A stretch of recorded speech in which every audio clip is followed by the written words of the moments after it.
Ja, het is 8 uur. Goedenavond allemaal. Welkom bij het webinar van Neo Finance. We gaan vandaag vertellen over het platform Neo Finance. Dit webinar is vooral bedoeld voor beginnende investeerders. Dus mocht u al jaren op het platform zitten, heel gezellig dat u er bent. Maar wellicht kunt u een keer een advanced webinar aan deelnemen of in contact komen met ons uiteraard. Dit webinar is echt over de basis van het platform en peer-to-peer lending. Dat doen we vandaag met 3 verschillende sprekers. Maar alvorens die ik ga introduceren, eerst nog even een korte disclaimer. We gaan het over beleggingen hebben. En beleggen kent risico. De meeste mensen zijn daar bekend mee. Ook dit product kent risico's. En wij vertellen met name vanuit persoonlijke ervaring. Het is geen aanbeveling tot het doen van een belegging. Het is puur onze visie op peer-to-peer lending en het platform Neo Finance.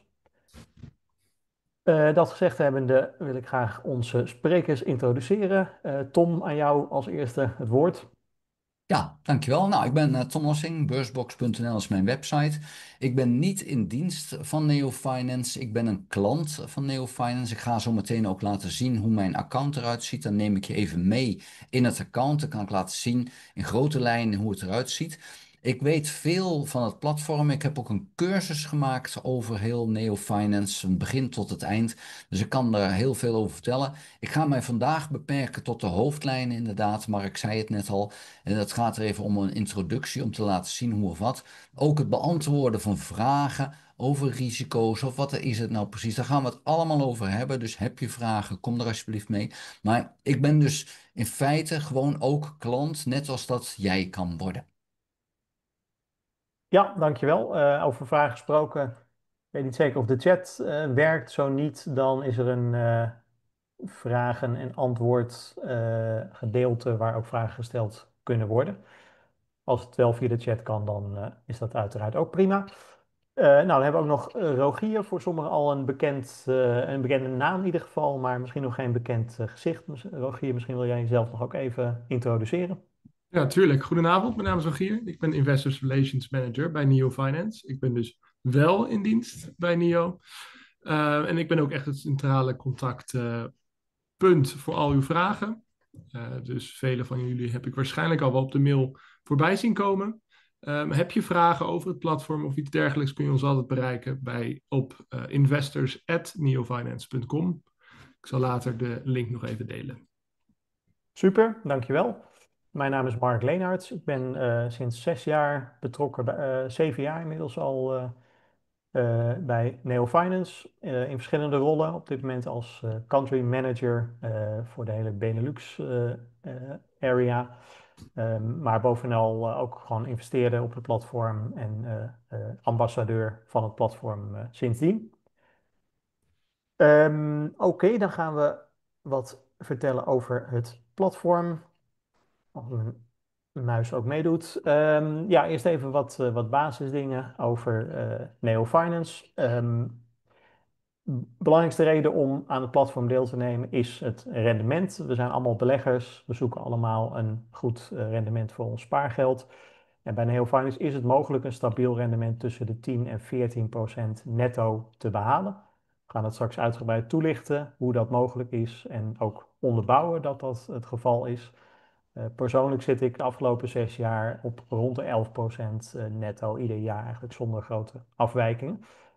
Dat is de voornaamste reden, maar het platform is ook laagdrempelig. Vanaf €20 kunt u deelnemen aan leningen, individuele leningen. Het platform is gereguleerd, ook daar gaan we zo wat meer over vertellen. Dus het staat onder toezicht.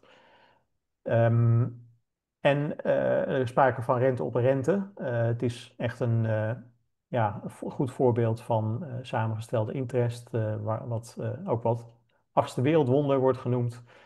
En daardoor heel makkelijk om een vermogen mee op te bouwen, zonder grote schommelingen zoals de beurs die kent.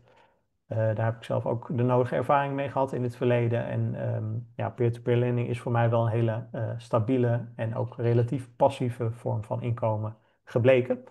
Bovendien is het relatief makkelijk te leren. Er zijn verschillende manieren om deel te nemen, van eenvoudig tot wat ingewikkelder, wat actiever. Ook daar zullen we straks uitgebreid bij stilstaan. Tom gaat ook echt even het account in om te laten zien hoe actief je er ook mee bezig kunt zijn. Maar er zijn ook hele passieve manieren om te investeren via Neo Finance. Nou, wat is nou peer-to-peer lending? Heel eventjes de basis nog. Het is een vorm van crowdfunding. De meeste mensen kennen crowdfunding wel. Heel veel investeerders verstrekken geld aan één individu. Bij crowdfunding gaat dat in Nederland doorgaans over bedrijven die geld ophalen of projecten. Hier gaat het om consumenten die geld willen lenen voor verschillende doeleinden. Dat kan zijn reparatie van het huis, gezondheidskosten, studiekosten, noem maar op. Een echte typische consumentenlening. En daarvoor halen ze geld op bij heel veel verschillende individuen. Nou, dat is eigenlijk te vergelijken met wat banken ook al eeuwenlang succesvol doen. Alleen bij het geval van banken krijgt u een bepaald spaargeld over uw vermogen, of uw spaargeld, en leent de bank dat uit tegen percentages oplopend tot 7, 8 of misschien wel meer procent. U krijgt er op dit moment maar 1,5, 2% voor en de rest steekt de bank in zijn zakken. Nou, bij peer-to-peer lending gaat een groter deel van dat rendement naar de investeerder en rekent het platform alleen een kleine vergoeding voor het aanbieden van het platform zelf. Dus een eerlijkere manier van geld lenen en uitlenen en een relatief risicovrij of een lager risico vorm van beleggen, omdat het mogelijk is heel veel te spreiden over tientallen, honderden of zo niet duizenden verschillende leningen. Even het scherm aanklikken. Rogier, aan jou om deze slide te behandelen. Yes, dan neem ik het stokje even over. Allereerst vermoed ik dat we allemaal iets gemeen hebben vandaag. We willen ons geld slim aan het werk zetten en we zoeken naar manieren om vermogen op te bouwen. Op een manier die zowel rendabel als betrouwbaar is. En precies wil ik het daar vandaag kort met u over hebben. Laten we bij het begin beginnen. Vertrouwen, want als het om uw geld gaat, is het natuurlijk de absolute basis. Neo Finance is gebouwd op een fundament van officiële licenties. En we staan onder direct toezicht van de Centrale Bank van Litouwen. Nu hoor ik u misschien denken, zijn jullie dan een bank? Het antwoord is nee. En dat is bewust. We zijn een Electronic Money Institution, of een EMI, of een EMI. Nou, wat betekent dat voor u? Heel simpel. Het betekent dat uw geld, het geld dat u investeert, volledig gescheiden staat van onze eigen bedrijfsrekening. Het wordt veilig bewaard, voornamelijk bij de centrale bank zelf. Dit is een ingebouwde zekerheid die u bij veel andere platformen niet zult vinden. Onze kernactiviteit, zoals Mark het net ook aanhaalde, is het samenbrengen van investeerders en kredietnemers, ook wel peer-to-peer of P2P lenen genoemd. En ook daarvoor waren wij het allereerste platform in Litouwen dat een officiële licentie kreeg daarvoor. Om dat vertrouwen en onze transparantie nog verder te onderstrepen, hebben we een stap gezet die maar weinig fintech-bedrijven zetten. Al helemaal in Litouwen. We zijn beursgenoteerd aan de Nasdaq First North. Nasdaq kennen jullie waarschijnlijk wel. First North is daar eigenlijk dan een Baltische afsplitsing van. Voor u als investeerder betekent dat dit wat wij aan extreem strenge regels voor verslaglegging en openheid moeten voldoen. En u kunt dus altijd in onze kaarten kijken middels de kwartaalrapporten. En dat is de openheid waar wij echt voor staan. Als jij de volgende slide zou kunnen doen, Mark. Of kan ik het zelf? Yes, top. Nou, die stevige basis heeft ons dus in staat gesteld om een bloeiend ecosysteem op te bouwen. En de cijfers die mogen voor zich spreken. Ik ga er even kort doorheen. Op dit moment hebben we een levendige gemeenschap van ongeveer 16.000 actieve investeerders. Dat zijn dus 16.000 mensen die net als u hun geld voor zich laten werken en maandelijks de vruchten plukken van deze beslissing. Aan de andere kant hebben we zo'n ruim 13.000 actieve leners geholpen met hun financiële doelen. Maar wat betekent het nu in euro's? Samen hebben onze investeerders tot nu toe een bedrag van 42,7 miljoen euro aan rente ontvangen. En de motor achter deze opbrengst is de meer dan 232 miljoen euro aan leningen, die we samen met onze investeerders hebben helpen realiseren over de afgelopen jaren. En dat alles met een zeer aantrekkelijk gemiddeld rentepercentage van 14,84%. Ja, en deze cijfers tonen niet alleen de groei, maar vooral een gezond, duurzaam en echt waardevol platform voor iedereen die meedoet, zowel de leners als de mensen die het uitlenen. Goed, volgende slide. Dan komen we nu bij de vraag die waarschijnlijk bij iedereen op de lippen brandt. Dat klinkt leuk en aardig, maar wat levert het mij nu echt op? En hier ziet u een mooie grafiek van het gemiddelde jaarlijks rendement dat onze investeerders hebben behaald. Het is een stabiele en voorspelbare lijn en het meest recente cijfer van eind vorig jaar toont een gemiddeld ROI, dus Return on Investment, van maar liefst 12,5%. En dan hoor ik u denken, een hoog rendement gaat vaak gepaard met een hoog risico. En hoe wordt dat beheerd? En dat is een zeer goede vraag die ik vaak beantwoord. Het geheim zit in twee dingen, of niet echt een geheim natuurlijk. Een slimme technologie en ook een uniek vangnet. Daarover kort meer. Later kort meer. Onze kredietbeoordeling maakt gebruik van kunstmatige intelligentie, AI, om de meest betrouwbare leners te selecteren. Maar wat ons echt onderscheidt is onze buyback service. Dat kunt u zien als een soort ingebouwde verzekering voor uw investering. Mocht een lening onverhoopt niet volgens plan worden terugbetaald, dan hebben wij een mechanisme waarbij we de lening van u kunnen overkopen. Voor de allerveiligste leningen, die met een A+-rating, die kunt u zien op het platform, is dat zelfs voor de volle 100% van de resterende waarde. En dit vangnet, deze extra laag van zekerheid, is echt de motor achter het stabiele en voorspelbare rendement dat u hier ziet. Het stelt ons in staat om u een bovengemiddeld rendement te bieden, zonder dat u daarvoor nachten wakker hoeft te liggen. Dus dat is wel zo prettig. Bij NIO en NIO Finance combineren we dus het beste van twee werelden. De aantrekkelijke rendementen van peer-to-peer investeren, met de zekerheid van een gereguleerd en transparant platform. Ik beantwoord graag al uw vragen. U kunt mij altijd bereiken op investors@neofinance.com. En ik zal het zo even in de chat zetten, zodat u meteen het goede e-mailadres heeft. Bedankt. Dankjewel, Rogier. Helder verhaal. Misschien nog één kanttekening bij de rentepercentages. Veel gehoorde vraag is ook, ja, die rentes liggen wel heel erg hoog op het platform. Gemiddeld 15%. Ja, is dat niet veel te veel voor consumenten om te lenen? En dan maken we altijd graag de vergelijking met in eerste instantie andere landen. Want in Nederland ligt de rente gewoon wat lager gemiddeld dan in de rest van de wereld. Dat is één kanttekening. Maar de andere kanttekening is dat bijvoorbeeld voor roodstaan of creditcardschuld op dit moment de rente in Nederland ook 14% maximaal ligt. Dat is het wettelijk maximum. Als dat wettelijk maximum er niet zou zijn, zou die rente nog veel hoger liggen. Dus daarmee zijn deze leningen te vergelijken. Iemand die kortstondig geld nodig heeft en daarvoor niet een ja, op maat gemaakt krediet bij de bank wil hebben, maar op een snellere, slimmere wijze geld wil lenen. Ja, bovendien zitten we ook in een andere regio met dit platform, de Baltische Staten. En daar liggen van oorsprong de rentes sowieso wat hoger. Financiële stelsel daar is wat minder groot geworden als in Nederland, minder concurrentie dus. En daardoor kunnen financiële instellingen ook een hogere rente vragen. Maar dat betekent, zoals Rogier aangaf, niet dat het risico ook veel hoger ligt. Dat is eigenlijk op lange termijn over de afgelopen 20 jaar zeer vergelijkbaar met de Nederlandse risico's op kredieten. En of jij daar nog iets over te zeggen hebt, Tom? Risicorendement? Ja, maar ik wou het meenemen in gewoon mijn presentatie zometeen. Ja, super.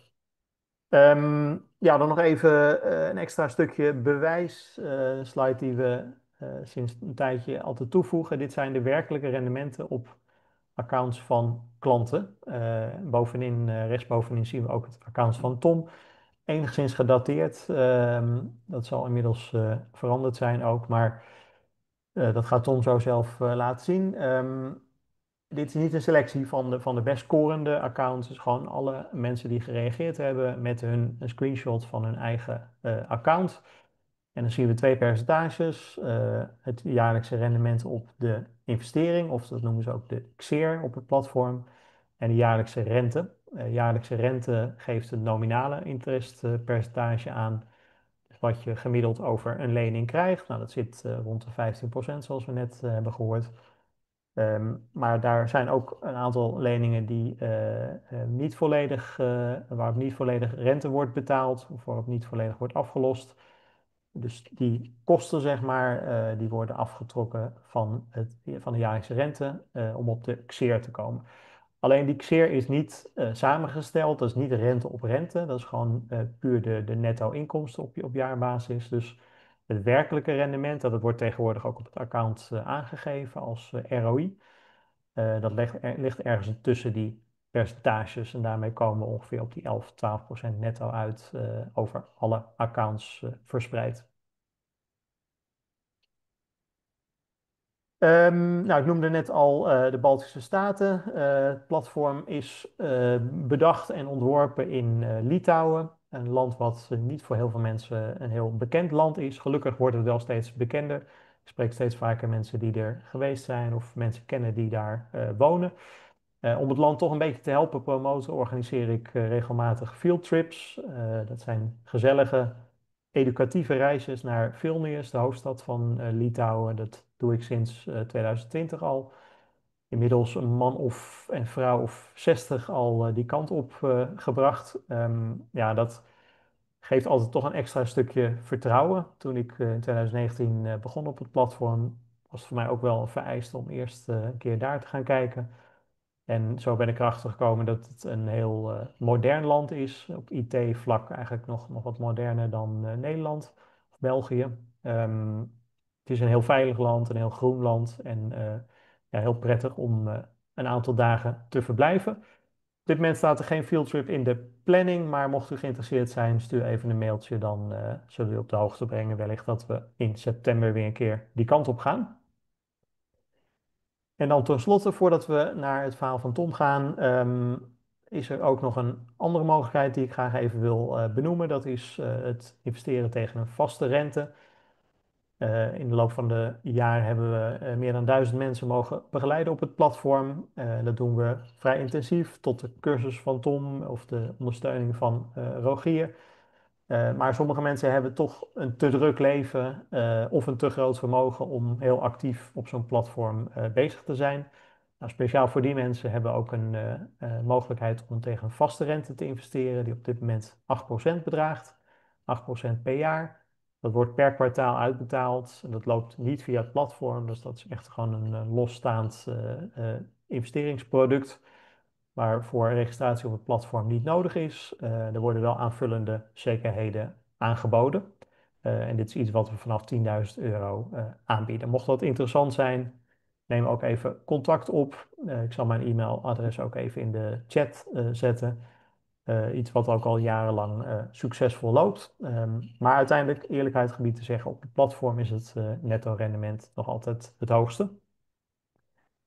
Ik zie nog geen vragen overigens binnenkomen. De vraag- en antwoordfunctie is, als het goed is, beschikbaar. Maar misschien wil iemand even een testje doen om te kijken of die inderdaad aankomen. Ik denk dat de chat niet beschikbaar is voor u zelf. Maar hopelijk kan dat wel via de vraag en antwoord. En desnoods anders via het e-mailadres wat hier ook zichtbaar is.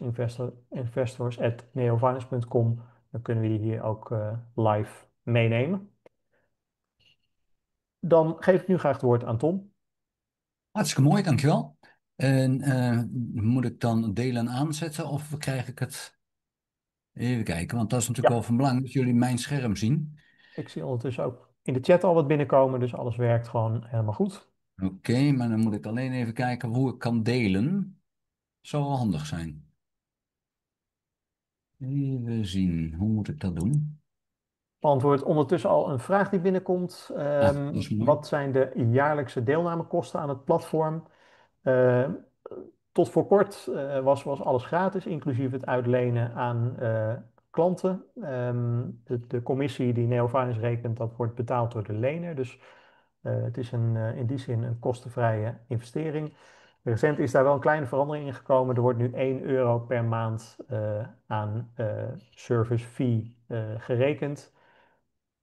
Ik geloof niet aan nieuwe klanten. Rogier, misschien weet jij hoe lang dat niet geldig is voor nieuwe klanten. Ja, voor nieuwe klanten is het de eerste 6 maanden gratis. Dus pas na 6 maanden na de registratie word je gevraagd om €1 per maand te betalen daarvoor. Ja, dankjewel. Ehm, en anders inderdaad een euro per maand, wat op zich te overzien valt. Maar als het om een investering van €50 gaat, dan is het natuurlijk wel een stukje rendement wat ingeleverd wordt. Maar verder is dat geld wel benodigd ook voor de uitgebreide onboarding die moet plaatsvinden. De checks die Neofinance als onder toezicht staande instelling moet doen. Maar nogmaals, te investeren in de leningen zelf is kosteloos. Nu is er wel een secundaire markt ook waar leningen verkocht kunnen worden. En daar geldt een kostenpercentage van 1% over de verkoop of de aankoopwaarde van de leningen. Heb jij de knop delen al gevonden, Tom? Nee, ja, nu wel. Ja. Gaat goed komen? Dan ga ik Oké. hem nu delen. Als het een beetje mee zit, zien jullie nu mijn scherm. Is dat zo? Ja. Ja, oké. Nou, gelukkig. Ik ga even snel door het account. Dit is mijn eigen account. Als je inlogt, is het belangrijk dat je hier rechtsboven even op NL klikt, zodat het Nederlands is. Ik heb er heel veel werk in gestopt om het te vertalen. Als je fouten tegenkomt, laat het of mij of Rogier even weten. Dan kunnen ze dat in Litouwen nog verbeteren.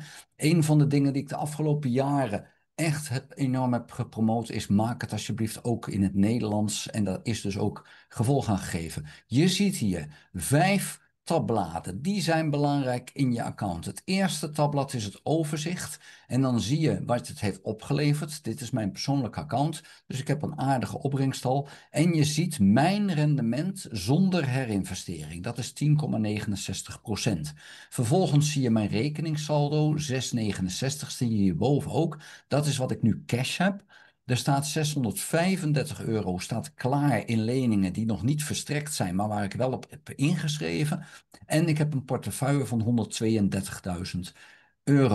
En in totaal is het dan 132.721. Ik heb hier een knopje, kan ik geld storten. Eens aanklikken en dan kan je je bank selecteren. En dan kan je het geld gaan storten als je dat wil. Tweede tabblad, dat is het investeren tabblad. Heel interessant, daar ben ik het meeste op actief. Dit is de open markt. Nou zie je hier een oogje. Deze lening heb ik al bekeken. Daar heb ik naar gekeken en ik heb hem afgewezen. De volgende heb ik nog niet naar gekeken. Dan zie je dat oogje niet. Maar ik vind die niet interessant. Maar je ziet hier al dat heel veel mensen deze niet interessant vinden. Want er is pas, er is net ingekomen. Maar er is pas 2,73% op ingetekend. Dan de derde, daar zie je een A'tje. Dat geeft aan dat dit een automatische investering is. Ik heb via automatische investering, wat je hierboven zit en wat je hier kan aanmaken, heb ik een automatische investering ingesteld. Ik heb aangegeven, mocht er een lening binnenkomen, een B-lening met een rente van 16% en een looptijd van 84 maanden en nog meer dingen die daar al, een heleboel dingen kan je aangeven. Als die binnenkomt, dan wil ik erop inschrijven. En dan heb ik aangegeven, dan wil ik er €100 op inschrijven. Nou, dat stel je in en dan doet het systeem dat voor jouzelf. Nou, als we dan kijken naar vandaag, dan zie je hier al automatische, hier een automatische. Deze heb ik handmatig gedaan en deze is ook automatisch. Dus dat werkt als een tierenlier. Dan kan er veel gebeuren. Hier zie je ook. En per instelling, want ik heb er heel veel, is het dan ook het bedrag anders in mijn geval. Omdat ik daar ook een beetje het risico mee probeer af te dekken. Als ik het een lening vind met een hoog risico, zoals hier die C-lening, dan doe ik maar €25. Vind ik het een lening, ik zeg van ja, ook wel een hoog risico, maar dan doe ik €60. Heb ik zoiets van, nou, moet kunnen, dan is het €100. Dat is voor mij de instelling. Nou, dat kan best zo zijn dat het binnenkort gaat veranderen. Die bedragen waarschijnlijk omhoog gaan, want mijn portefeuille wordt zo groot. Maar dat is dan vragen. Ga ik verder naar beneden, dan zien we hier Finomark. Gaan we het vandaag niet over hebben, is een dochteronderneming van Neofinance. Die verstrekt leningen aan bedrijven. Nou, daar doe ik ook aan mee, maar daar gaan we het nu niet over. En we zien hier de gefinancierde leningen. Mensen vragen lening aan en die krijgen op het moment dat die helemaal is volgetekend, krijgen ze de aanbieding, wil je hem hebben, ja of nee? En als ze dan ja zeggen, dan is die gefinancierd. Je ziet hier, dit is allemaal van vandaag. En dat is nogal wat er vandaag is gegaan. En je ziet hier een automatische is verstrekt al helemaal vandaag. Dus nog allemaal van hier tot hier is het vandaag. Die zijn allemaal van vandaag en die zijn van gisteren. En dan zie je, er wordt heel veel verstrekt. Nou is er net al besproken van ja, die rente die is zo hoog. Nou, dat is beperkt, want we zien hier een A-plus lening is 7%. Dat is zoals in Nederland. Hier zien we een A-lening van 7,86%. Ja, dat is ook nog niet zo heel veel. Ja, die B-leningen zitten al op 15%. En dan C zit dan op 20% en C-min, ja, die kan wel op 24% zitten. Ja, dat zijn dan ook echt wel risicovolle leningen. Hier zie je er eentje, een C-min 24%. Toch heb ik daar €75 in gezet. Omdat ik dan toch zoiets heb van ja, misschien dat wel kan. En ja, dat is het risico wat je dan neemt. Volgende tabblad is mijn beleggingen. Dat is daadwerkelijk wat je dus in je bezit hebt. En in mijn geval ruim 3500 leningen heb ik. Ik zie hier ook 29, zie je dan ook staan. Dat zijn oude leningen met nog een verzekering eraan gekoppeld. Die verzekering bestaat niet meer. Maar ik heb dus in totaal bijna 3550 leningen. Dus dat is nogal wat. Dan denk je, oh, moet je dat dan allemaal nakijken? Nee, dat hoeft niet. Doe ik ook niet, want dat wordt allemaal geregeld. Neo Finance is slechts de administrateur. Ik ben degene die op het contract staat en degene die het geld heeft geleend tot het contract. Zou Neo Finance om wat voor reden dan ook zeggen, ja, wij kunnen dit niet langer, dan blijven die contracten nog steeds staan. En dan is er ook een garantie dat een ander dat gaat overnemen. Hoe, weten we niet. Maar Neo Finance failliet gaat, is dat vervelend voor nieuwe leningen, want dat gaat dan niet meer gebeuren. Maar voor de huidige leningen is dat geen probleem. Dus dat risico, daar hoef je je geen zorgen over te maken. Betekent alleen wel als er rente en aflossing komt, dat je dan waarschijnlijk een andere partij moet zoeken als Neo Finance zou stoppen. Maar dit is een winstgevend verhaal. Die willen dat helemaal niet stoppen. Vierde tabblad. Nu zie je datzelfde bedrag in leningen. Dit is de bruto. Mijn bruto rendement is 14,69. Dan gaan we nergens rekenen houden. Iedereen betaalt op tijd, betaalt keurig. Nou, dat is dus niet de realiteit. 10,69% hebben we al gezien. Dat is mijn rendement zonder herinvestering. En 13,86% is mijn rendement over de laatste 12 maanden. En nou, dat is dan zo goed als mogelijk. Het zegt niks over de toekomst, maar dit is dan wel redelijk reëel. Nou, dat is dan een heel fantastisch rendement, denk ik, want dan in net iets meer dan 5 jaar verdubbelt mijn vermogen. Dat betekent dat over 5 jaar dit al 264.000 is. Mijn doel was 250.000 over 7 jaar. Dus dat ga ik ruim halen. Het ziet er nu naar uit dat het 320.000 wordt. Waarom is het belangrijk? Dan wil ik stoppen met de herinvestering en wil ik hiervan gaan leven. Nou, 320.000, 10% op jaarbasis, 32.000 per jaar, die ik dan aan rente als inkomen binnenhaal. Leuk pensioen, denk ik. Dus dat is dan eventjes mijn doel. Het is heel interessant, ga ik allemaal nu niet op in, vanwege het feit dat ik dan te lang aan het woord ben en het nu ook niet zo van belang is. Dit is even een introductie. De laatste tabblad wat we dan hebben in het account, dat geeft dan wat meer aan van oké, wat zijn je gegevens? En dit is helemaal wat er vandaag is gedaan, tot op de cent, letterlijk. Er is 1 cent binnengekomen op een lening. Dat gaat ook hier een rentebetaling van 1 cent, aflossing van hoofdsom 59 cent. Iedere dag komt er geld binnen. En iedere lening gaat in op het moment dat dat geld er is. Daar kan dan wel iets verzet worden, maar als ze rente betalen, wordt dat direct verwerkt. En dat zie je dan, ook de aflossing. En er is sprake van annuïteitenleningen, betekent iedere maand rente en aflossing. In mijn geval betekent het dat er tussen de 5.000 en 6.000 euro iedere maand beschikbaar komt om te herinvesteren. Dat is dan nog naast dat ik eventueel nog bij ga storten. Nou, dat doe ik nu niet meer, want ik heb genoeg erop staan. Maar ik heb in het begin, om dit voor elkaar te krijgen, iedere cent die ik had, heb ik daar op gedaan om maar in ieder geval op schema te komen. Ik was er zo fanatiek in dat ik nu voor het schema loop. Dat is ook niet de bedoeling. Een van de dingen die van belang is, heeft even niet met Neo Finance te maken, maar is wel van belang. Ik heb persoonlijk als belegger een 4-pijlerstrategie. Ik heb geld in cash, dat is voor mij edelmetalen. Ik heb geld in aandelen en opties, dat is de tweede pijler. Ik heb geld in vastgoed, ik heb heel veel huizen en ik heb geld in leningen. En dat is deze pijler. 4 pijlers. Gaat er iets mis? Nou, laten we direct maar de olifant in de kamer benoemen. Rusland valt Litouwen binnen, dan is deze pijler wel een probleem. Dat klopt. Maar dan is op het moment dat dat gebeurt, is alles een probleem, want dan heeft Europa een probleem. Dus laten we maar hopen dat dat niet gaat gebeuren, want dan is ook Nederland volledig in crisis, want dat gaat niet los van elkaar staan. Dus ja, als je die angst hebt, dan ben je nergens veilig, vrees ik. Dus in die zin, maar zou het gebeuren dat dan is één van mijn pijlers weg, heb ik er nog 3 over. Ik denk dat dat een verstandige manier is om te beleggen in het algemeen.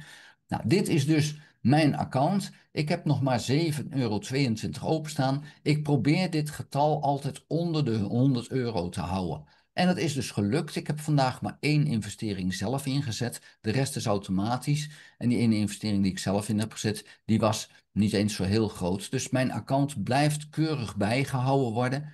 En je ziet hier, dat was 75 euro. Nou, dan kom ik nog steeds onder die 100. Dus ja, als het systeem in evenwicht is, en dat is het heel vaak, soms niet, maar heel vaak is het dat wel, dan kan je met die automatische investeringen het keurig bijhouden en blijft die gewoon automatisch alles doen en herinvesteren. Ik raad wel aan 1 keer per maand minstens in te loggen en te kijken of alles nog goed loopt. Nou, in mijn cursus vertel ik er meer over. Cursus zal zo meteen nog wel even te sprake komen, maar daar leg ik gewoon alles uit wat je moet weten. Dat was hem wat mij betreft. Ik weet niet of er vragen over zijn. Er vraagt iemand wat de VIP Platinum status betekent naast je naam die hier zichtbaar is. Ah, Misschien kun je die nog even uitleggen. ja, dan laat ik die nog even zien. Ja, je kan. Vroeger was dat wat meer als dat nu is. Neo Finance had een VIP-status om mensen te bemoedigen om meer te doen. En die VIP-status, dan kreeg je wat meer. En als je dan gold, weet je, hebt brons, zilver, gold en dan platinum. Als je dan goud werd, dan kon je in Litouwen, want we zijn in Litouwen begonnen, kon je 1 keer per jaar een lunch met de CEO samen met anderen. En met je platinum was er ook wat. Nou, dat soort dingen. Wij gaan dat wel, wij zijn er ook mee bezig. We hebben 1 keer per jaar hebben we een bijeenkomst. Maar Mark en ik organiseren die vaak voor degenen die goud en platinum zijn geworden. Wat betekent het? Dan heb je een bepaalde hoeveelheid geld in leningen geïnvesteerd. Voor goud is dat 50.000 euro en voor platinum 125.000 euro in leningen staan. Dan heb je die VIP-status. Hij is nu verder niet zo heel veel meer waard. Behalve dan dat we voor goud en platinum dus 1 keer per jaar een bijeenkomst, een fysieke bijeenkomst ergens hebben. En dan ook een award uitreiken aan degenen die dat hebben gehaald. Maar helaas is er nu niet meer een lunch met de CEO standaard bij. Dat werkte in Litouwen, maar hij komt niet zo makkelijk naar Nederland. Nee, overigens zullen we dit jaar weer aanwezig zijn op de Beleggersfair in november. Vorig jaar was de oprichter en CEO van Neo Finance ook aanwezig. En waarschijnlijk dit jaar weer. Dus er is altijd de mogelijkheid om even een handje te schudden. Tom, ik bedacht me, we hebben nog niets laten zien over automatisch investeren. We hebben op zich nog wel wat tijd over. Maar misschien goed om even aan de deelnemers te vragen wie er op dit moment al actief is op het account. Dus niet alleen een account heeft geopend, maar ook al iets met leningen doet. Als daar even de handen voor omhoog mogen. Als het goed is, zit er een knopje hand opsteken.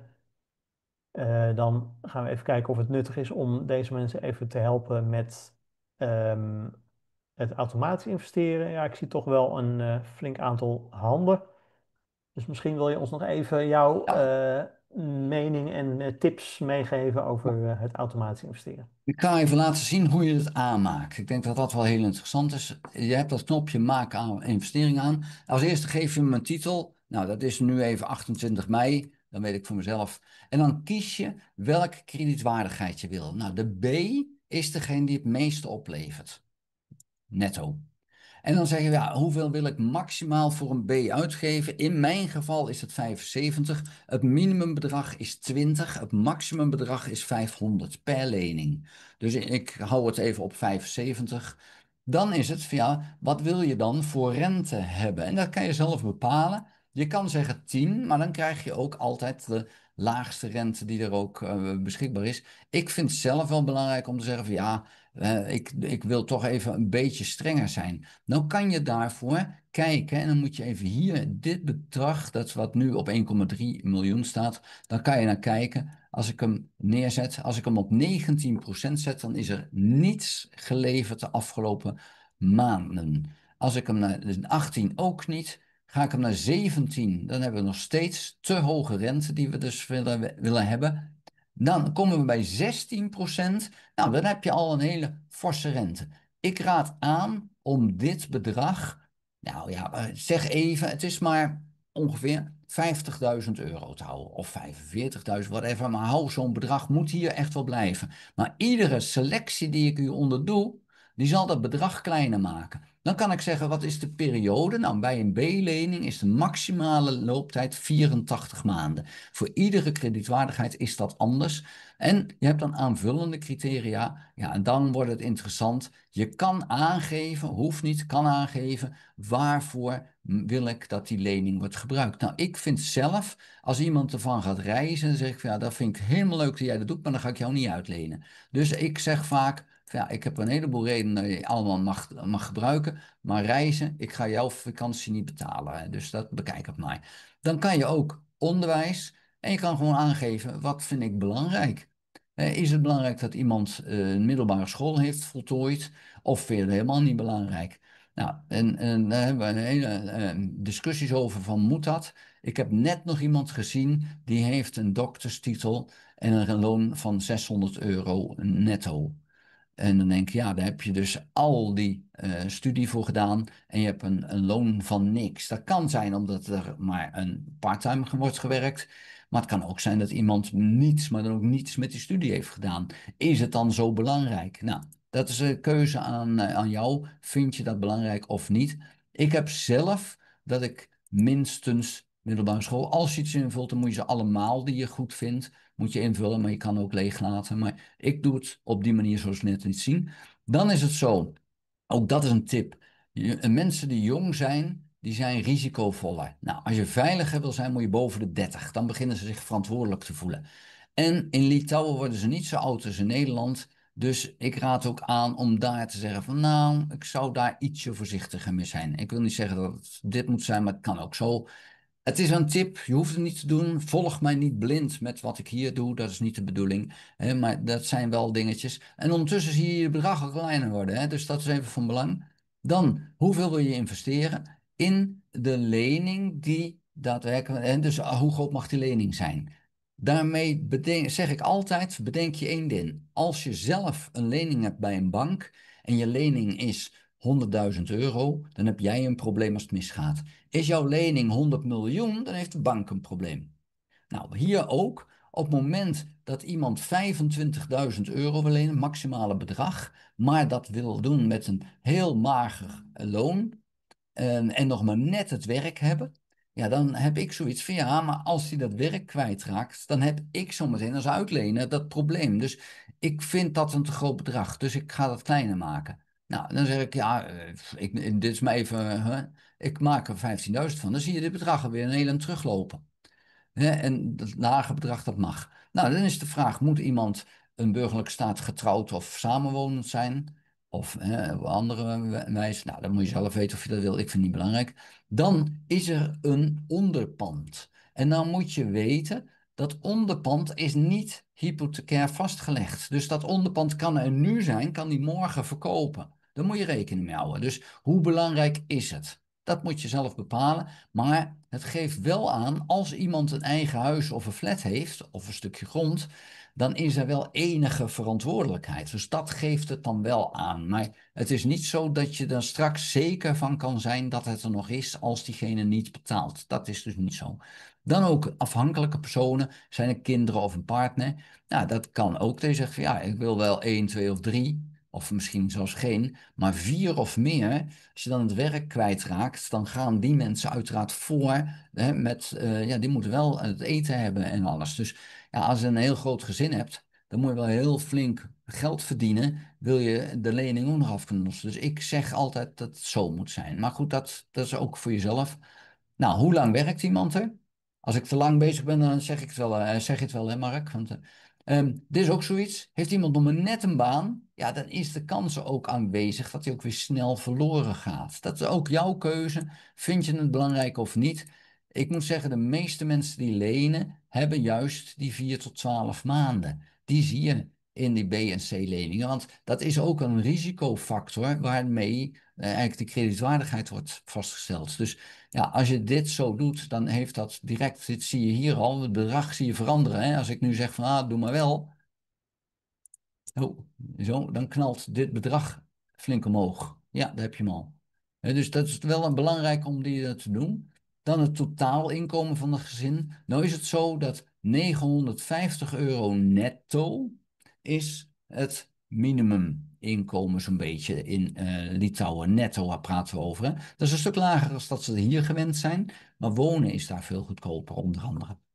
Maar het is ook van belang, er is een wet aangenomen die zegt, als jij minder dan €950 per maand binnenkrijgt, dan hoef je maar 10% van je inkomen te gebruiken voor het aflossen van leningen. Heb je meer, dan is het een hoger percentage. Vandaar dat die €950 belangrijk voor je kan zijn. Maar je ziet hier al, het bedrag is fors teruggelopen. Als ik nu zeg 750, dan zie je dat het dus dat heeft wel zijn gevolgen. Je moet wel een keuze maken. Wat vind ik belangrijk? Niet wat ik, maar wat jij dus belangrijk vindt. Nou, dan, dit is een slechte vertaling, zie ik al. De klant was gearriveerd. Geen idee wat ze hiermee bedoelen. Vertaling waardeloos. Dan kan je dus even zeggen van, nou, laten we eventjes deze weghalen en kijken, wat is het dan in het Engels? Oh. Nou, zijn al mijn instellingen, geef allemaal niet. Ja, Klant was has arrived. gearriveerd. Has arrived, ja, dat helpt ook niet. Deze ken ik nog niet. Dus blijkbaar is die er nieuw ingekomen. Ik heb geen idee of dat is dat die klant aanwezig is geweest in kantoor. Dat kan, dat wordt ook wel eens aangegeven. Verder, ik kan hem niet in het Litouws vertalen. Dat zegt me dan niks. Nou, dan verder is het de eerste lening van zo iemand. Dat is uit het begin. Ze dachten ooit dat de eerste lening veiliger was. Dat bleek niet zo te zijn achteraf gezien. Want nu met AI toepassen kunnen ze die hele historie heel makkelijk zien van wat is er allemaal gebeurd. Die eerste lening is juist iets risicovoller, want mensen zijn nog niet gewend dat ze een lening moeten aflossen en de rente moeten betalen. Dus een eerste lening is juist risicovoller. Ik zou dit leeg laten. Dus dan, nou, dit zijn allemaal zaken die waren vroeger voor de goud VIP's, om beter je account te kunnen doen. Zelfs ik heb het nog niet nodig gehad, dus die laat ik zitten. Dan, wat is de source of income? Wat is het inkomen? Waar komt het vandaan? Ik zet hem even op Nederlands, dat is toch wel handiger.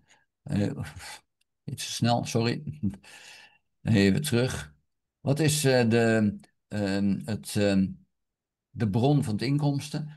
Kan je belangrijk vinden, vind ik niet, als ze maar inkomen hebben. Dat maakt mij uit. Want hier staat toch niet bij dat er drugsverkoop is. Dus dan, als dat zo is of niet, ik weet het niet. Maar maakt mij niet uit waar ze het van hebben als ze maar inkomen hebben. Dan het maximumbedrag, dat is even belangrijk, van deze automatische investering. Dit gaat over de hele instelling van deze automatische investering. Dit is echt één automatische investering. Als jij hier zegt, ja, dat mag maar €1000 zijn, helemaal goed, maar dan stopt die na €1000 te hebben toegekend in leningen. Dus ik raad aan om dat leeg te laten. Want je krijgt geen melding dat die vol is. Dus ja, hij stopt er dan gewoon mee. Dus dat moet je niet doen. Het minimale investeringsbedrag, het is een mogelijkheid. Er zijn mensen die zeggen, ja, maar ik wil niet van die kleine leningen verstrekken. Nou, mag je bedenken, heel leuk. Ik doe dat niet, want ik wil iedere euro die hier staat zo snel mogelijk beleggen. Dus als ik voor €21 een lening kan investeren, doe maar, wat mij betreft. Dus dit laat ik leeg. Maar als jij zegt van nee, maar ik wil minstens €50. Ja, prima. Dan staat hier €50 niks te doen. Dus vandaar dat ik zeg van ja, moet je gewoon niet doen. Dat moet je zo. Dan heb je dat helemaal ingevuld. Dan ga je naar doorgaan. En dan zegt hij van nou ja, hè, ik al van ja, is nu een foutmelding uiteraard. Ik heb hem niet goed ingevuld. En dan vervolgens dan moet je bevestigen En dan heb jij een nieuwe automatische investering. En in de cursus noem ik er ook verschillende keren ook. En ik zeg ook dat je er heel veel moet maken. Niet één, twee of drie. Maar ik vind dat je er per kredietding waar je in wil investeren, er gewoon 5 moet maken. En dan gaat het maar helemaal uitsplitsen. Dan kom je vaker aan de beurt, omdat je gewoon veel beter hebt aangegeven, die wil ik precies hebben. En dan kan je ook je risico beter bepalen. Want je kan dan ook per automatische investering aangeven, hoeveel geld wil ik er dan in stoppen. Nou, dat eventjes over automatische investering. Ik weet er nog veel meer van, maar anders wordt het nu te diep, dus daar wou ik het bij laten. Zijn er vragen? Ja, er is één vraag van Linda. Kun je één of enkele van deze voorwaarden van automatische investering ook aanpassen? Of moet je dan een hele nieuwe aanmaken? Nee, je kan hem aanpassen. Als ik hier even naar mijn eigen automatische investeringen toe ga, dan kan je hier en dan kan je hem bewerken. Dus je kan hem aanpassen. Dan begint hij weer op nul. Ik heb ze gisteren bewerkt, of eergisteren, dat weet ik even niet. En dus deze staat nu op nul, is nog niet zo verstrekt. Is niet zo gek, want ik heb een aanlening op 11%, is vrij hoog. Hè, en dan is er niet zo heel veel voor beschikbaar. Maar ja, je kan hem dus gewoon bewerken, dus dat is geen enkel probleem. Ja, dankjewel. Dat was de enige vraag die hierover is binnengekomen. Oké. Ik zie nog wel een andere vraag. Hoe werkt het aangaan van dit soort leningen in Litouwen? Wat is de procedure, de toetsing daarvan? Hoe betrouwbaar is het lijstje van de klant die op Neofinance te zien is? Misschien goed als ik daar nog iets over kan zeggen. Ja, het is vrij uitgebreid wat aan informatie opgevraagd wordt, maar belangrijker nog, wat aan informatie uitgewonnen kan worden. Er is in tegenstelling tot Nederland is er in Litouwen één centraal systeem waar alle gegevens van de lener uit verkrijgbaar is. En dat gaat om loongegevens, waar werkt iemand, hoeveel verdient hij daar. Dus wat we normaal gesproken dan met loonstrokers in Nederland, België moeten ophalen, kan daar automatisch opgehaald worden. Maar ook de betaalhistorie, zeg maar, het BKR zit daar ook in geïntegreerd. Dus alle historische achterstanden kunnen opgehaald worden. Nu nog openstaande leningen, dat is een vrij uitgebreide database. Dus er komt heel veel informatie automatisch binnen. Er wordt ook nog informatie opgevraagd bij de lener. En dat wordt binnen afzienbare tijd, vaak gewoon enkele secondes, wordt dat doorberekend in een risicoprofiel. En dat kan dus A tot en met C zijn en dan nog A min of C, A plus en of C min als varianten. Dat risicoprofiel wordt puur door het systeem gebaseerd op alle tienduizenden leningen die al verstrekt zijn. Soms vinden handmatige checks plaats in sommige gevallen, maar eigenlijk altijd kan een lening binnen een dag op het platform aangeboden worden aan investeerders. En daarmee heeft Neo Finance een voorsprong ten opzichte van traditionele kredietverstrekkers, die er vaak soms wel enkele weken over doen om zo'n kredietaanvraag in behandeling te nemen en een risicoprofiel te berekenen, al dan niet volledig handmatig. Dus dat is meteen de belangrijkste unique selling point, ook voor leners, om bij Neo Finance te gaan lenen. De snelle afhandeling en de accurate berekening van het risico. Dat blijkt op lange termijn ook heel goed te werken, want als je kijkt naar de netto rendementen per categorie, of dat nou A, B of C is, dan schommelt dat allemaal tussen de 10 en de 14%. Vandaar dat we ook zeggen een investering van 10 tot 14%. Elke categorie zit daartussen. Op dit moment is het uiteraard zo dat de hogere categorieën ook een iets hoger rendement opleveren. Dat is ja, de klassieke wet van risico versus rendement. Maar het ontloopt elkaar vrij weinig. Zeker als je kijkt naar B en C, dan is het netto rendement zeer vergelijkbaar. En dat is de reden waarom ik zelf altijd wel gecharmeerd ben van B-leningen. Ehm, ja, dat is toch weer iets meer dan A, maar niet heel veel minder dan C. Dus dat is wat betreft het risicoprofiel. Dus we zijn daar in Litouwen dus vrij ja, ver mee al om dat allemaal digitaal te kunnen opvragen. Dat is een van de redenen waarom het ook gereguleerd kan worden en onder streng toezicht gesteld is. Ja, Ja, en Mark, een van de dingen die van belang is, toen Neo Finance AI ging inzetten, Toen kwamen ze dus achter dat hun risico-inschatting, die ze altijd gewoon handmatig hadden gedaan, niet was zoals AI dat eigenlijk zag. En daar is toen echt wel, dat was voor mij ook wel heel erg wennen. Want de AI gaf duidelijk aan dat sommige dingen die we voor waar aannemen niet waar bleken te zijn bij ja, de bekijker van de database. Dus het is echt wel die verdeling die Neo Finance maakt in A, B, C, die is echt wel heel goed. Dus daar kan je wel redelijk van op aan dat ze daar toch wel goed in zitten. Maar het is nooit een individueel iets. Het is nooit zo dat je kan zeggen, één lening, oh dat zal dan zo verlopen. Maar in de hele groep is het dan wel zo. Dus AI helpt heel goed om een risico te kunnen inschatten, maar wel over de groep. Niet per individuele lening dat er een zekerheid is dat het dus zo gaat verlopen. Ja, goede aanvulling. Ja, een van die zaken is inderdaad wat verbazingwekkend is. Maar als mensen in het verleden een achterstand hebben gehad met betalen, dan hebben ze vaak een beter kredietprofiel. Puur vanwege het feit dat ze die achterstand in het verleden weer hebben goed gemaakt.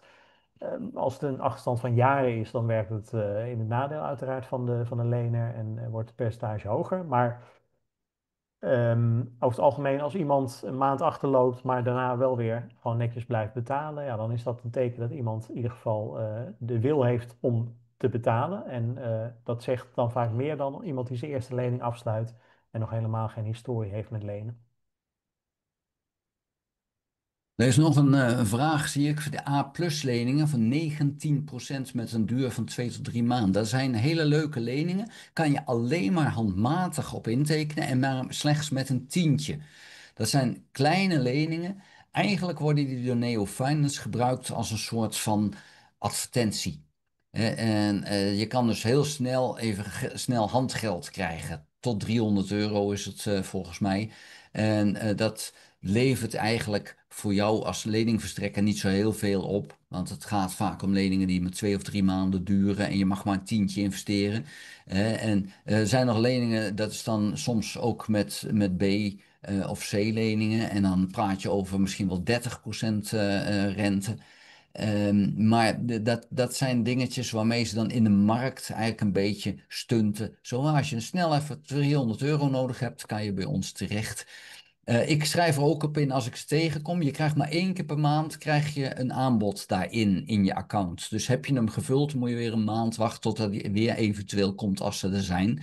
Uh, Leuk, maar het levert je eigenlijk als belegger niet zo heel veel op. Maar ik doe er wel altijd aan mee. Ja, dank je. Dan vraagt Martijn nog of je iets meer kunt zeggen over de cursus. Misschien goed om nog even te Ja, noemen wat voor onderwerpen daar nog meer aan bod komen als iemand Ja, de cursus is een videocursus met een PDF ernaast. En dat zijn een heleboel video's, allemaal korte video's van hooguit een paar minuten. En dan gaan we letterlijk van begin, dus hoe moet je inschrijven, tot het eind, hoe wil je je account straks sluiten, wordt allemaal besproken. En hoe ga je automatische investering instellen? Hoe kan je naar de secundaire markt, dat is de tweedehandsmarkt. Moet je gaan ingaan op de terugkooprekening van Neo Finance. Eigenlijk alles dat wat je kan tegenkomen. Ook de belastingen gaan we bespreken. Niet helemaal, want ieder land is anders. En met name België is wat lastig. Maar wel het invullen van de formulieren. Wordt allemaal besproken in die cursus. En ik neem daar ook in mee hoe ik daarnaar kijk. Van hoe moet je daar dan als belegger mee omgaan. En ja, wat ik net al heb laten zien. Je maakt uiteindelijk je eigen keuze. Maar ik laat wel zien van nou, dit is nu en de ervaring die we hebben, wat AI ons heeft gegeven, dit weten we ervan. Maar het blijft beleggen, ondanks dat het een heel stabiel platform is. Ja, je neemt risico. Sommige leningen worden niet afbetaald. Als jij per lening 500 euro inzet en je neemt maar 10 leningen en eentje gaat daar mis, ja, dan heeft dat een enorme impact. Vandaar ook dat ik dus met leningen tussen de 20 en 100 euro werk. Als er dan eentje niet betaald wordt, nou dan scheelt het me niet zoveel. De realiteit is dat de meeste leningen uiteindelijk afbetaald worden. En dat gemiddeld, ondanks dat leningen soms voor 10 jaar worden aangegaan, maar leningen duren gemiddeld nog geen 5 jaar. Want in de loop van de tijd moeten ze op annuïteitsbasis hebben afgelost en gaan ze vaak op een gegeven moment gewoon de restantlening in één keer aflossen. Dat is de realiteit. Ja, dankjewel daarvoor. Misschien een mooi bruggetje naar de herfinanciering die ook regelmatig plaatsvindt op het platform. We krijgen daar een vraag over binnen. Dat er procentueel veel herfinancieringen zijn. Dan staat er een R'tje bij de lening vermeld. Ja, dat klopt.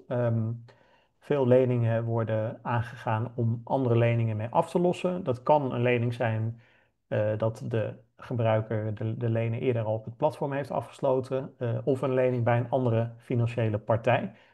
Dat is niet specifiek zichtbaar, maar het komt inderdaad vaak voor dat leningen doorgerold worden of tegen een lager percentage worden afgesloten. Recent is de rente iets omlaag gegaan, in lijn eigenlijk met alle financiële markten. Dus het komt nu inderdaad regelmatig voor dat leningen opnieuw worden afgesloten. Als het een lening is van een lener die al eerder, waar u al eerder een geld aan heeft verstrekt, dan is dat altijd zichtbaar bij de betreffende lening. Dat is nog even goed om te vermelden. Het kan niet zo zijn dat u leningen gaat stapelen van dezelfde lener. Als dat een herfinanciering is, ja, dan krijgt u dat andere geld weer terug en dan verstrekt u eigenlijk opnieuw aan die lener geld. Het nadeel daarvan is natuurlijk dat er niet het feitelijke doel van het geld daarmee zichtbaar wordt. Aan de andere kant is dat een van de minder relevante gegevens. En de waarheid is dat ook bij consumentenleningen in Nederland, die banken verstrekken, wordt er niet altijd specifiek nagegaan waar het geld nodig voor is. Denk bijvoorbeeld weer aan rood staan op de bank. De bank gaat u niet bellen met de vraag: u staat rood, wat bent u met het geld aan het doen? Dat is eigenlijk ja, de vrije keuze van de lener. Het wordt wel uitgevraagd. Als mensen dat verkeerd opgeven, is er sprake van fraude. Dus het kan meegenomen worden, maar het bepaalt eigenlijk niet het risicoprofiel van de lening. En vergeet niet, de mensen moeten bij zijn met die lening. Dus je mag niet, als je al achterloopt bij de lening, die lening maar eventjes herfinancieren. Je moet wel bij zijn. Dus dat is ook Ja, wel een ja, stukje zekerheid. En vaker, je ziet nu de rente is gedaald.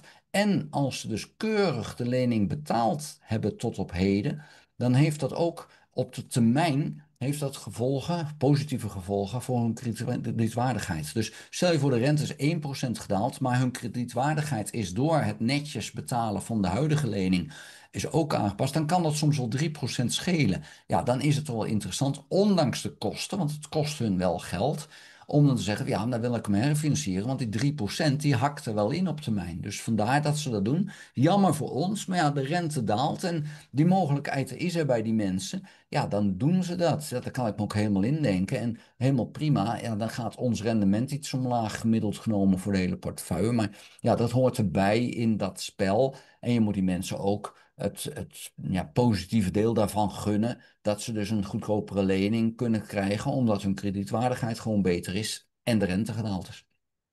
ja. Misschien nog één laatste opmerking.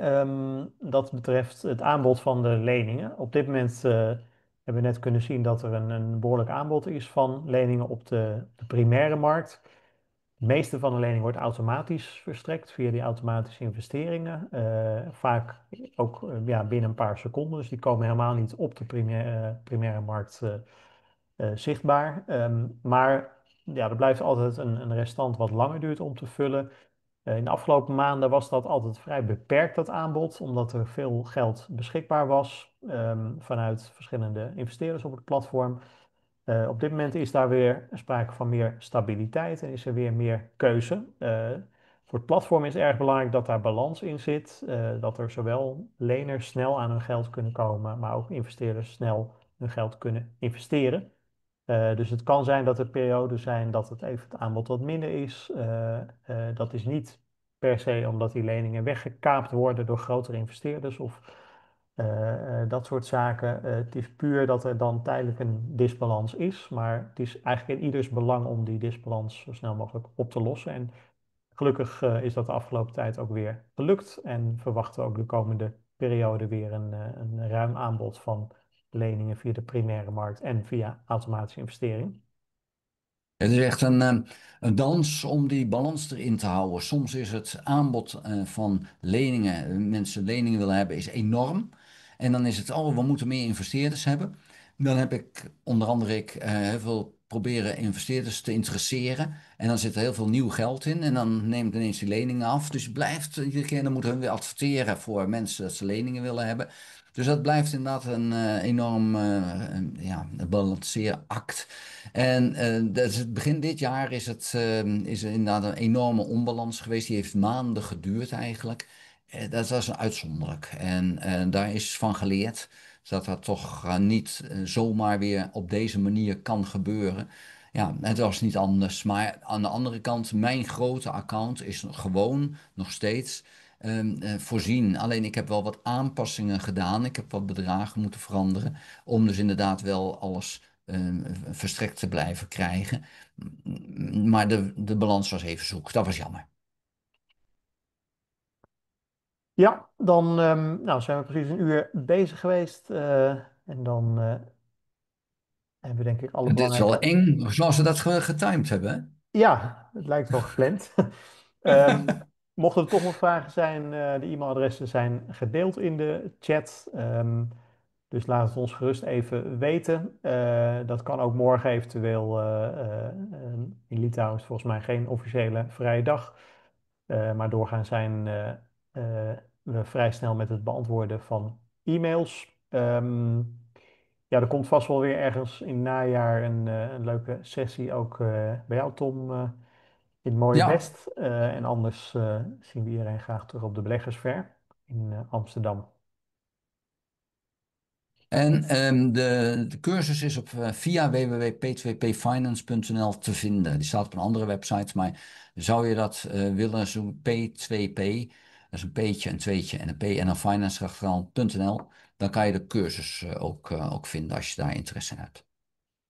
Ja, dan dank ik jullie heel hartelijk, Tom en Rogier, voor jullie bijdrage. En Ik zie nog wat oh ja, er vragen. komen nog nu net op de valreep inderdaad Ja, wat vragen binnen. Dat gaat over pijltjes en klokjes. Rogier, misschien wil jij er nog iets laatste woord over aan Ja, spenderen. zeker. Het klokje achter een lening in het account is een twee klokjes die kunnen verschijnen. Dus ik weet niet precies welke je bedoelt, maar ik ga ervan uit dat het is als degene niet de lening heeft betaald wanneer hij dat zou moeten betalen en dat er daardoor contact met hem is opgenomen. Ehm, maar er zijn meerdere klokjes die kunnen verschijnen. Dus als je misschien iets specifiek kan zijn waar je die ziet, dan kan ik daar een passend antwoord op geven. Doorgaans is het gewoon informatie over de lening zelf. Ah, Dat is ook wat goed. mooie van het systeem inderdaad.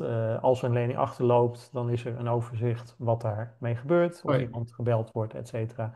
Ja, dat bedoelde Jos. Ja, Oké, meestal gaat het daarover. En dan nog duidelijk. het groene pijltje naast het percentage. Dat Goed. gaat waarschijnlijk over een rentestijging. ja, dus als die lening niet snel genoeg gevuld wordt, dan gaan ze kijken of ze die rente ietsje omhoog kunnen gooien om hem sneller gevuld te krijgen. Daar zal waarschijnlijk dat pijltje Ah, bedoelen. juist. Juist. Ja, Oké, ik dacht dat die rood was, maar goed.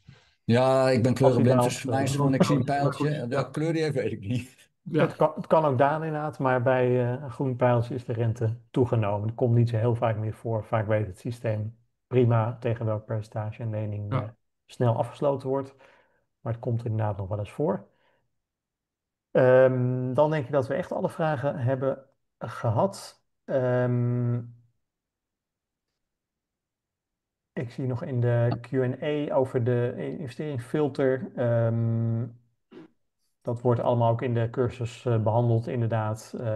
Ja, alle verschillende instellingen van het automatisch investeren. Daar heeft Tom veel informatie over beschikbaar gesteld. Loont ook nog wel eens om even op YouTube wat video's Ja. terug te kijken. Maar uiteindelijk de cursus helpt echt. Sterker nog, Rogier en Lars, de voormalige Investor Relations Manager, hebben beide die cursus doorlopen. Dus zeker een aanrader. Ja, Ja, heel duidelijk. En op YouTube hebben wij, Mark en ik, heel veel video's gemaakt. Die zijn gewoon te vinden, alleen moet je ze zoeken. En de cursus is één heel compleet verhaal, van begin tot eind, in hoofdstukken. Dus dat maakt het wat makkelijker. Maar ja, als je zeker. gratis alles wil zoeken, het is er ook. Ik bedoel, laten we daar eerlijk over zijn. Dat is er, maar dan zijn die video's soms wat ouder. De cursus wordt bijgehouden. Ja, klopt. Er wil inderdaad nog wel eens wat veranderen, ook qua regelgeving of functionaliteit op het platform. Dus dat pleit zeker inderdaad voor het aanvragen van de cursus. Nou, bedank iedereen nogmaals hartelijk voor de deelname. Tom en Rogier ook voor jullie deelname. En nou, we hopen Ja, iedereen een keer weer op een live event te mogen zien. ja, dat lijkt me leuk. Zeker, fijne Oké, avond. dankjewel. Leuk dat iedereen er was. Bedankt. Fijne avond. Houdoe.